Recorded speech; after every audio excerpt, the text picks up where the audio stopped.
Ben, imaginez si on annonçait que le secret pour résoudre une crise du logement et repenser des infrastructures de 100 milliards de dollars à Montréal, ça reposait sur quoi? Sur les exigences d'enfants de 6 ans rencontrés dans un parc. Ouais, ça semble un peu absurde dit comme ça. Surtout que d'habitude, les discussions sur l'étalement urbain, ça tourne super vite en rond, hein. C'est clair. On a souvent l'impression que la ville est juste figée, qu'elle subit sa propre croissance sans pouvoir rien faire. Sauf que la réalité sur le terrain en ce moment, elle est beaucoup plus dynamique. En fait, nous ne sommes plus du tout dans l'ère des constats défaitistes. Ce qui est une excellente nouvelle pour notre auditoire. Exactement. Ce que les données récentes démontrent, c'est vraiment une restructuration fondamentale de la métropole. Il s'agit plus juste de couler du béton en espérant régler le problème, mais plutôt de redéfinir la mécanique même de la vie urbaine. Et c'est précisément la mission de notre exploration approfondie d'aujourd'hui. Bon, décortiquons tout ça. Allons-y. En plongeant dans notre pile de publications immobilières de ce mois de mars 2026, qui viennent de plateformes comme wikiresidence.ca et infodrone.ca, on découvre un véritable plan d'évasion. Un plan d'évasion, ouais, c'est le bon terme. Un plan pour sortir de la crise et transformer Montréal en une ville verte, hyper connectée et axée sur la proximité d'ici 2050. Que les gens qui nous écoutent soient locataires, propriétaires ou juste des observateurs de la ville, ces nouvelles règles dictent absolument tout. Ah oui, ça touche tout le monde. De la valeur d'un terrain jusqu'à la qualité de l'air qu'on respire au quotidien. Et pour bien comprendre, je pense qu'il faut commencer par la base, non? Le fameux PUM 2050. Absolument. Parce que pour saisir l'ampleur de cette métamorphose, il faut d'abord examiner le code génétique de la ville. Et ce code vient tout juste d'être réécrit. C'est comme une mise à jour logicielle obligatoire pour toute la ville, en fait. C'est une super analogie. Avant même de voir apparaître de nouveaux bâtiments, il a fallu changer les règles du jeu, le cadre légal. C'est le rôle du nouveau plan d'urbanisme et de mobilité, le fameux PUM 2050 dont tu parlais. Et c'est un changement de paradigme qui est fascinant. Les documents montrent que l'arrondissement Rosemont-la-Petite-Patrie a un peu ouvert la voie, suivi par Ville-Marie et Villeray. Oui, avec un concept central qui est la ville du quart d'heure. Donc l'idée de pouvoir faire son épicerie, aller travailler ou amener les enfants au CPE à moins de 15 minutes de marche ou de vélo, c'est génial sur papier. Mais moi, ce qui m'intrigue, c'est l'exécution. C'est le grand défi, effectivement. Ben oui, comment on fait pour moderniser et doubler la population d'un quartier sans tout raser? Je veux dire, on ne va pas construire des tours de 50 étages sur le plateau. Ah, certainement pas. La réponse technique à ce défi, ça s'appelle la densification douce. Et plus particulièrement, l'autorisation de ce qu'on appelle des UHA, les unités d'habitation accessoires. Les UHA, d'accord. C'est quoi concrètement? Au lieu de construire en hauteur, on densifie les espaces qui sont sous-utilisés. La nouvelle réglementation permet maintenant à un propriétaire de convertir un vieux garage en fond de cour ou même de construire un studio de jardin indépendant directement sur son terrain. Donc on utilise l'espace dormant. Et j'ai vu que la municipalité mettait même des incitatifs financiers sur la table. Oui, de gros incitatifs pour accélérer le mouvement. Comme le programme Écorénov, qui a été bonifié pour les cibles de 2050, on parle quand même de subventions qui peuvent grimper jusqu'à 25 000 $ pour installer des thermopompes ou faire des toits verts. C'est pas rien, 25 000 $. Mais attention, ce n'est pas un bar ouvert non plus. Il y a un énorme goulot d'étranglement bureaucratique avec le PIIA. Ouf, le fameux plan d'implantation et d'intégration architecturale. C'est la bête noire de pas mal de gens, ça. C'est vrai que c'est souvent source de frustration pour les développeurs ou les propriétaires. Mais ce mécanisme est crucial. Le PIIA, c'est essentiellement le gardien du patrimoine visuel de Montréal. Donc on ne peut pas faire n'importe quoi. Exactement. Si un bâtiment présente un intérêt historique, tu peux pas juste ajouter une unité de jardin en tôle ou des panneaux solaires qui viendraient dénaturer une façade centenaire ou briser la ligne de corniche. Ça demande des mois d'études, des plans d'architecte, c'est lourd. Salé, mais c'est nécessaire. Sauf que ça soulève une contradiction apparente, tu trouves pas? D'un côté, on a l'urgence climatique et la crise du logement, qui nous crient de densifier et de verdir super vite. Ouais, l'urgence est bien là. Et de l'autre, on a un comité qui peut bloquer un projet de toit solaire pendant 6 mois, juste parce que la couleur de la brique s'harmonise pas parfaitement avec celle du voisin. Est-ce qu'on se met pas les bâtons dans les roues? Je comprends la réaction. La tension est très réelle sur le terrain. Mais ce qui est fascinant ici, c'est que c'est une friction nécessaire. Comment ça? Il faut voir que le PUM 2050, c'est pas juste une liste de souhaits environnementaux, c'est un moteur économique colossal. On parle de 100 milliards de dollars qui visent la création de 200 000 logements et 180 km de tramway. C'est gigantesque. Donc si on laisse ce flux de capitaux transformer la ville sans le filtre du PIA, on risque littéralement de détruire l'âme visuelle et l'identité des quartiers qui attirent les gens au départ. D'accord, je vois. Il faut encadrer la machine? C'est ça. D'ailleurs, la réglementation tend d'équilibrer ça avec des subventions spécifiques. Par exemple, le programme Logis Vert finance directement la restauration de la maçonnerie traditionnelle pour alléger ce fardeau financier des propriétaires. Ouais, donc c'est vraiment un compromis entre sauver le passé et construire le futur. Tout à fait. Mais une fois que ce nouveau code génétique est en place, la ville a besoin d'un nouveau système sanguin pour fonctionner. Et en ce printemps 2026, ces nouvelles artères, c'est le REM, le réseau express métropolitain. Ah, le REM, c'est le processeur ultra rapide de ce nouveau système. Exactement. La branche de l'ouest de l'île vient d'ouvrir et on lit dans nos sources que les effets sur le marché immobilier sont sismiques. C'est le mot. La corrélation entre les grosses infrastructures de transport et la valeur foncière, c'est un principe fondamental en urbanisme. Dès qu'une station entre en service, la spéculation devient une réalité tangible. Et les chiffres le prouvent. On parle de hausse de 15% à 25% pour les propriétés situées à distance de marche des gares. C'est massif. Et l'impact physique sur le territoire, il varie énormément d'une station à l'autre. Grave. Prenons l'ouest de l'île. D'un côté, on a la gare des Sources qui se transforme en un pôle hyper commercial, avec des tours résidentielles super denses. Ouais, une vraie mi-ville. Et à l'opposé, le terminus d'Ansalorme prend une direction complètement différente. Là-bas, on développe un espèce de village urbain de prestige, axé sur la nature, pour sanctuariser le grand parc de l'Ouest. Et ce qui est encore plus significatif que le train en lui-même, c'est la redéfinition de la mobilité tout autour de ces gares. Le fameux concept du dernier kilomètre. Ah oui, c'est devenu crucial, ça. Totalement. Ça a été repensé de A à Z. Les résidents ont maintenant accès à des flottes de navettes électriques sur demande et à des stations Bixi électriques qui fonctionnent toute l'année. Et c'est là que ça devient vraiment intéressant pour notre auditoire. L'impact direct sur le portefeuille. Grâce à cette connectivité du dernier kilomètre, une famille en banlieue peut enfin se débarrasser de sa deuxième voiture. Ce qui est un changement de mode de vie énorme. Et mécaniquement, on parle d'une économie d'environ 2 000 $ par année. C'est du vrai pouvoir d'achat réinjecté dans l'économie locale. Absolument. Et le REM, ça force aussi des municipalités qui étaient historiquement figées à se réinventer complètement. Comme la ville de Mont-Royal. L'exemple de TMR est super révélateur, ouais.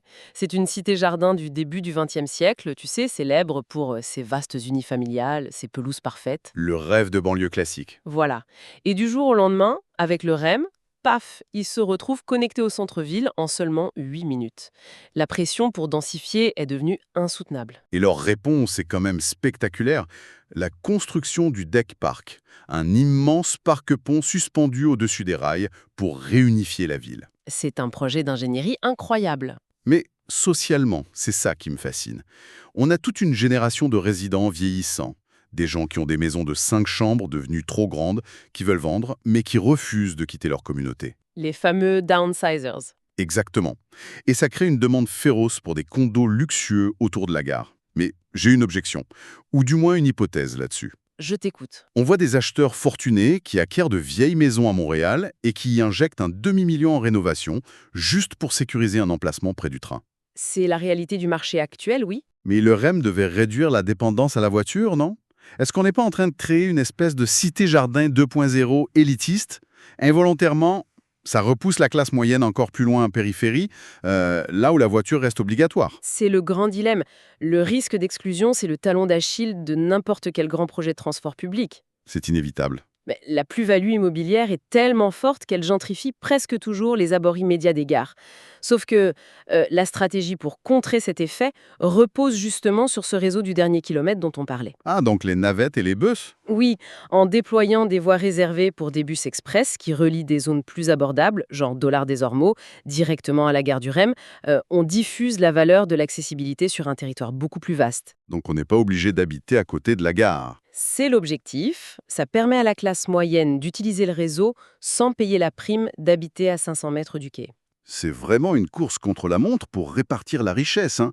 Et ça nous amène à un autre phénomène fascinant, puisque les terrains près des gares valent de l'or, conserver un immeuble à moitié vide, c'est un trou noir financier. Surtout les édifices de bureaux. Ouais, regardons le canal de la Chine. Avec le télétravail permanent, le taux d'inoccupation oscille entre 15% et 20%. La solution de 2026, c'est le recyclage urbain. On convertit les bureaux en logements. Mais il faut bien comprendre que c'est pas juste repeindre les murs et ajouter un comptoir de cuisine. Sur le plan technique, c'est d'une complexité redoutable. Ouais, moi, je compare ça à une greffe d'organes pour un bâtiment. C'est brutal, c'est complexe et ça coûte une fortune. On parle de 350 $ le pied carré juste pour la conversion, hein. Et c'est logique quand on y pense. Si on connecte ça à la réalité structurelle, un étage de bureau, ça a un bloc central de salle de bain. Ouais, c'est tout au milieu. C'est ça.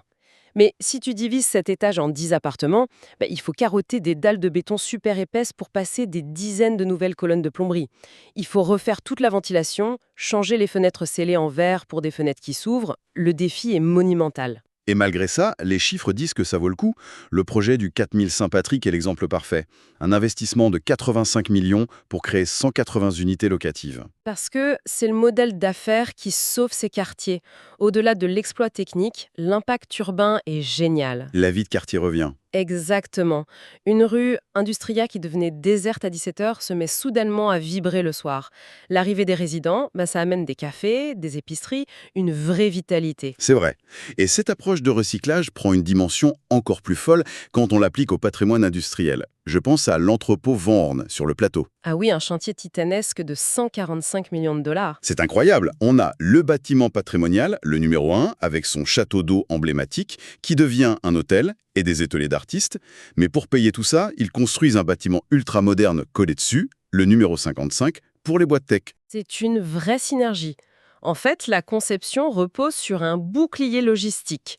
Le bâtiment historique, avec ses vieilles fondations, il peut tout simplement pas supporter les exigences du développement moderne. Tu veux dire pour le stationnement et tout? Voilà, c'est le nouveau bâtiment qui absorbe toutes ces contraintes-là. Ah, je vois.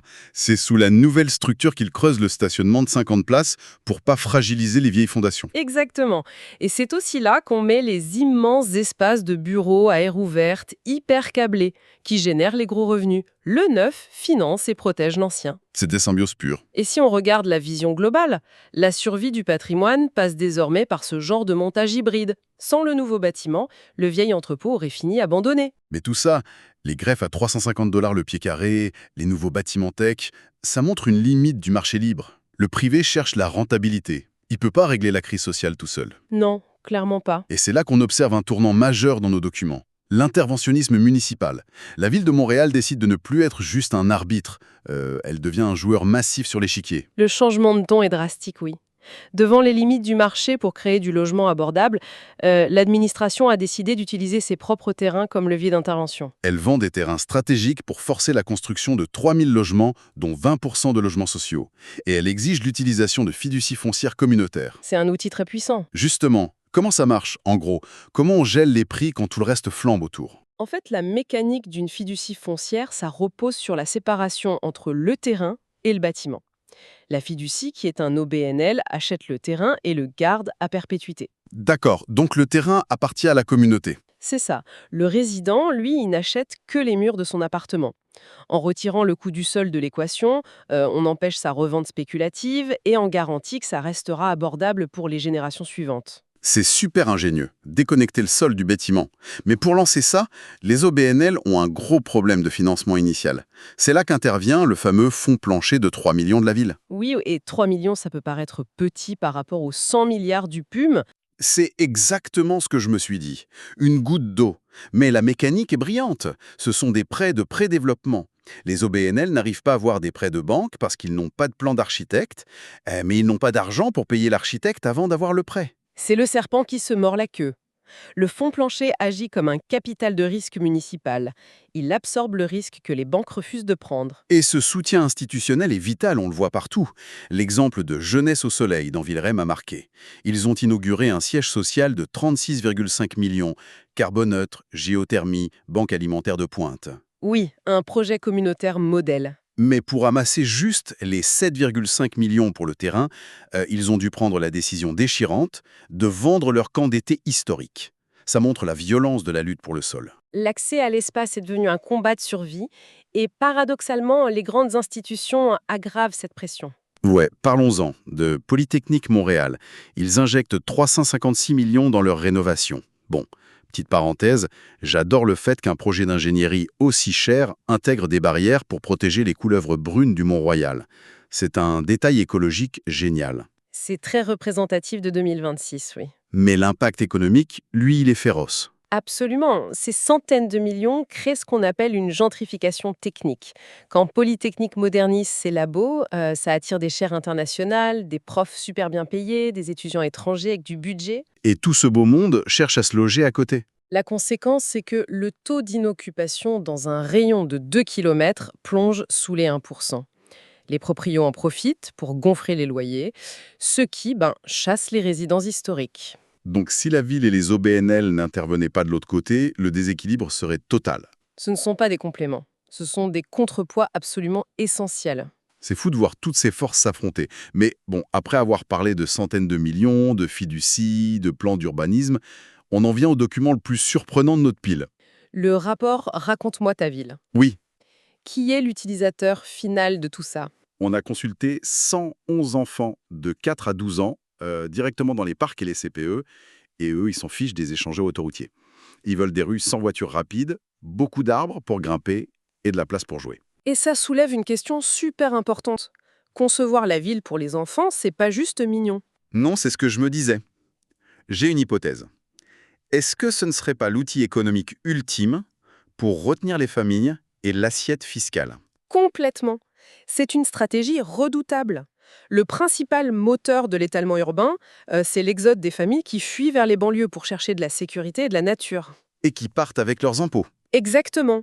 Donc si tu aménages l'espace pour qu'un enfant de 8 ans puisse aller au parc sans risquer sa vie, tu retiens cette main-d'œuvre et ses revenus fiscaux en ville. L'ironie est juste magnifique. On analyse un PUM à 100 milliards, des trains électriques, des reconversions architecturales de malades. Et la clé pour que tout ça marche, c'est d'écouter un gamin de 6 ans qui veut juste marcher sans avoir peur d'une voiture. Parce que les méga-projets échouent s'ils négligent l'expérience au niveau de la rue. L'échelle humaine reste le vrai juge de paix. Donc, si on récapitule notre plongée dans ces données, on a une ville qui fusionne son passé industriel et son futur tech à coups de milliards, tout en essayant de garder une ambiance de village. Oui, et le succès dépendra de notre capacité à inclure tout le monde dans cette nouvelle prospérité. Ce qui m'amène à une dernière réflexion pour notre auditoire.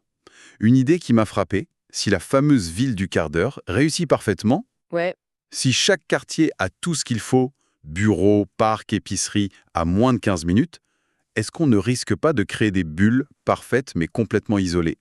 c'est une excellente question. Si un résident de Villeray n'a plus aucune raison logistique d'aller dans la Chine ou au centre-ville, est-ce que Montréal ne va pas perdre cette friction accidentelle, ce mélange entre les quartiers qui a toujours nourri sa créativité? C'est le paradoxe de l'hyper-efficacité, Une question complexe qu'il faudra observer de très près dans les prochaines années. c'est certain. En tout cas, la prochaine fois que les gens qui nous écoutent passeront devant un chantier ou verront une navette du REM, ils pourront voir tout ça avec un œil nouveau. Derrière l'éconovange, c'est vraiment le code génétique de la ville de demain qui s'écrit. Merci d'avoir été des nôtres pour cette analyse.